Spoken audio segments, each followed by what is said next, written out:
ये कह रहे थे कपिल सिब्बल साहब के आपसे कोई नहीं डरता मुसलमान। मैं तो नहीं चाहता डरे, आपके ही लोग कहते हैं डर है डर है डर है। आपने एक बड़ी आपत्तिजनक बात की शुरुआत में, आपने कहा वो जो मुसलमान यहाँ हैं उनको डर करने की जरूरत नहीं। किस मुसलमान के आपसे डर है? हिंदुस्तान का कोई मुसलमान आपसे डरता नहीं है। ना मैं डरता हूँ, ना इस देश के नागरिक डरते हैं, ना कोई मुसलमान डरता है। डरते हैं तो हम संविधान से डरते हैं जिसकी आप धज्जियां उड़ा रहे हैं। आपका मकसद क्या है? आपका मकसद तो हमें मालूम है, 2014 से हमें मालूम है आपका मकसद क्या रहा है। कभी घर वापसी, कभी लव जिहाद, कभी ट्रिपल तलाक, कभी CAB, कभी NRC, फिर दोबारा NRC, फिर 370। आपका लक्ष्य हमें मालूम है, आपका लक्ष्य मालूम है, आपका नजरिया भी मालूम है। आप नाम से, किसी के नाम से पता करना चाहते हो इस देश में वो रहेगा या नहीं रहेगा। ये भी कहा कि करोड़ों लोग एक नए सवेरे को कल देखेंगे। मैं आपसे ये भी इल्तिजा करना चाहता हूं कि लाखों लोग की रात खत्म नहीं होगी, ये काली रात खत्म नहीं होगी। आप कहते हैं कि आपके प्रधानमंत्री जी सबका साथ और सबका विकास में विश्वास करते हैं। सबका विश्वास तो उन्होंने खो दिया, क्योंकि 2014 से लेकर अब तक सबका साथ उन्होंने कभी भी नहीं दिया। You said rise above politics. I request you, Home Minister, you rise above politics, because this is nothing but politics. You are destroying the future of this country. Sir, I have the following things to say and following objections about this bill. First, this bill gives legal color to the two-nation theory, which I have already stated. Two, religion cannot be a factor in the acquisition of citizenship that has been rejected by the Constitution of India. So there are three concepts that you must understand, which is the basis of citizenship. Number one, born in the territory of India. Number two, my parents were born in the territory of India, descent. And number three, that I am ordinarily resident in the territory of India. There is no fourth concept on the basis of which citizenship can be granted. Sir, I might tell you something very interesting. I belong to a family which used to live in Lahore. I came to India and I was born here in 1948, but my brothers, my sister, my parents, my grandparents were all born in Pakistan. We were all refugees. When we came to India, we were not citizens of India. Why? Well, because we were not born in the Republic of India. Therefore, we were not citizens of India. But there was a provision in the Constitution which said that if you are born in an India of 1935, undivided India, then you shall be a citizen of India. But that was not the only thing. I had to become a resident of India. I had to come to India 6 months prior to July 1948. And if I came to India 6 months prior to that, I would have been a citizen of India.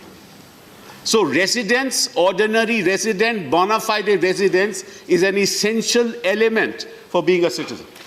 For those who came after the 19th of July 1948, they had to file an application before an appropriate authority. And in that application, before they filed it, they should have been resident in India for the last 6 months. They too could not get citizenship. So that's the basis and the foundation of citizenship. That's why Mr. Chidambaram asked, who has advised you to do all this? Who has advised you? Who has given you that opinion from the Law Ministry and the Attorney General? None. Let me tell you something else now, sir. Under Article 11, there is a provision which says that through another act, through a law made by Parliament, somebody can acquire citizenship or terminate citizenship. That is the Citizenship Act. Now, so the Citizenship Act, some very interesting provisions. Let me just tell you just a couple of them. The Citizenship Act says that if you are born in the territory of India from January 26, 1950 to July 1, 1987, you shall be a citizen of India. If you are born in the territory of India from July 1, 1987 to when the 2003 bill has been passed, which was passed in 2004, which is the Citizen Amendment Bill, you shall be a citizen of India if one of your parents is a citizen of India. And if you are born after 2004, you shall be a citizen of India if one of your parents is a citizen of India and the other is not an illegal migrant. That is the condition of the Citizenship Act. If one of the spouses is an illegal migrant, you can't be a citizen of India. Now, sir, what amendment have you brought? Just think about it. What does your amendment say? Let me just tell you what it says. I'm sure you've read it. Provided that you are making an amendment to 2(1)(b). You say, provided that any person belonging to Hindu, Sikh, Buddhist, Jain, Parsi or Christian community from Afghanistan, Bangladesh or Pakistan who entered into India on or before 31st day of December 2014 and who has been exempted by the central government by or under Clause C of subsection 2 of Section 3 of the Passport Entry into India Act 1920, or from the application of the provisions of the Foreigners Act 1946, or any rule or order made thereunder, shall be treated as an illegal migrant, shall not be treated as an illegal migrant for the purposes of this Act. Now, please tell me, the Foreigners Act deals with people who are declared to be foreigners. The Passport Entry into Act deals with people who have entered into India without a valid document. And now in your objects and reasons you have said that these are all people who have been persecuted. Where is the provision for persecution in the Act? There is no provision for persecution. There is no provision for persecution.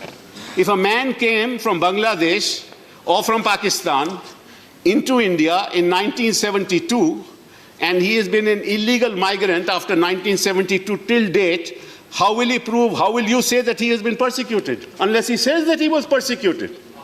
Amongst all the people who have come to India without any legal documentation, has anybody said that they have been persecuted? Do we have a law here which says that you apply and say that you are persecuted and you shall be granted citizenship? It's very interesting, Mr. Nadda in the course of his speech mentioned Dr. Manmohan Singh and what he said, but he didn't mention what Advaniji said. I wish he had.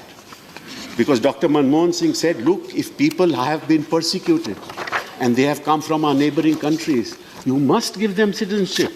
उनको नागरिकता मिलनी चाहिए. और अडवाणी जी ने क्या कहा? वो मैं आपको जवाब देता हूँ. उन्होंने कहा, there are various kinds of allegations made that you are making discrimination between this and that, which we do not propose to do.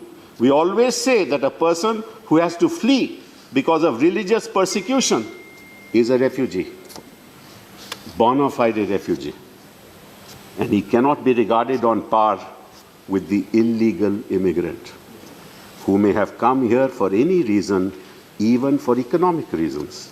If he is an illegal immigrant, he is an illegal immigrant. This is what Advaniji said. Now, if these people are illegal immigrants, on what basis you say that they have been persecuted? Has anybody said that they have been persecuted? There are also other illegal immigrants, I won't name the religion they belong to, who have also come, who are also illegal immigrants. So how do you discriminate between one illegal immigrant and another illegal immigrant? And how do you say, आप कैसे कह सकते हो कि ये लोग तो persecute हुए थे, आपको कैसे मालूम कि वो persecute हुए थे? मैं उदाहरण देता हूँ. एक शख्स यहाँ 1972 में आया, 1972 में आया, उसके 2-3 बच्चे हैं, उसकी मृत्यु हो गई, आज वो है नहीं, उसके बच्चे कहते हैं मुझे सिटीजनशिप दो, आप कैसे दोगे? जिसकी मृत्यु हो गई वो तो कह नहीं सकता कि भाई वो प्रोसिक्यूट हुआ था, उसने कभी पहले कहा है भी नहीं. तो बच्चों को सिटीजनशिप कहां से मिलेगी? किस आधार पे दोगे आप? वो मापदंड क्या है? किसी ने कोई कहीं गया है, बोला है, इन जो लाखों लोग हैं जिनकी आप बात करते हो, 19 लाख, चलिए 19 लाख की बात करते हैं, उनमें कितने हिंदू हैं? 5 लाख है, 6 लाख है, 10 लाख है, 12 लाख, उसके बारे में बात नहीं करूंगा मैं. लेकिन किस ऐसे हिंदू ने कहा है कि मैं परसिक्यूट हुआ था? आपको साहब बड़ी गलतफहमी है. उन्होंने मालूम क्या कहा है अपने लेगेसी पेपर्स में कि मैं तो यहां का रहने वाला हूं. उन्होंने सब डिक्लेरेशन दी है कि मैं तो यहां का रहने वाला हूं. आप उसको इस विधेयक के द्वारा झूठ बुला रहे हो. Please conclude. जो शख्स वन सेकंड सर, जो शख्स कह रहा है कि मैं तो हिंदुस्तान का रहने वाला हूं, आप उसको कहना चाहते हो नहीं नहीं तुम हिंदुस्तान के रहने वाले नहीं हो. तुम कहो तो तुम तो बांग्लादेश से आए थे और क्यों परसिक्यूट हो रहे थे, इसलिए हम आपको सिटीजनशिप देंगे. ये किस किस्म का कानून है? आप क्या कर रहे हो संविधान के साथ? आप धज्जियां उड़ा रहे हो संविधान से.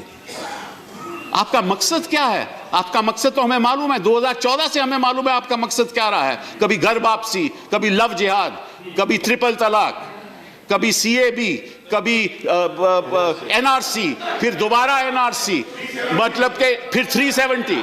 आपका लक्ष्य हमें मालूम है, आपका लक्ष्य मालूम है, आपका नजरिया भी मालूम है। आप नाम से, किसी के नाम से पता करना चाहते हो इस देश में वो रहेगा या नहीं रहेगा। आपने एक बड़ी आपत्तिजनक बात की शुरुआत में, आपने कहा कि वो जो मुसलमान यहाँ हैं उनको डर करने की जरूरत नहीं।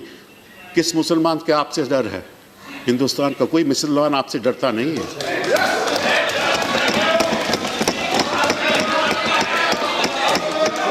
ना मैं डरता हूं, ना मैं डरता हूं, जहां इस देश के नागरिक डरते हैं, ना कोई मुसलमान डरता है। डरते हैं तो हम संविधान से डरते हैं, जिसकी आप धज्जियां उड़ा रहे हैं।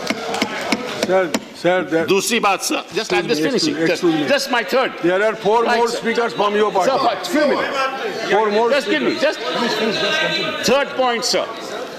They are targeting a community without naming it. In this bill, they are targeting a community without naming it. It violates the basic structure of the Constitution. It is divisive and exclusive. It will destabilize our polity, and 18 to 20 million people will not trust us. It weakens the foundation of our culture, of our beliefs, of our ethos.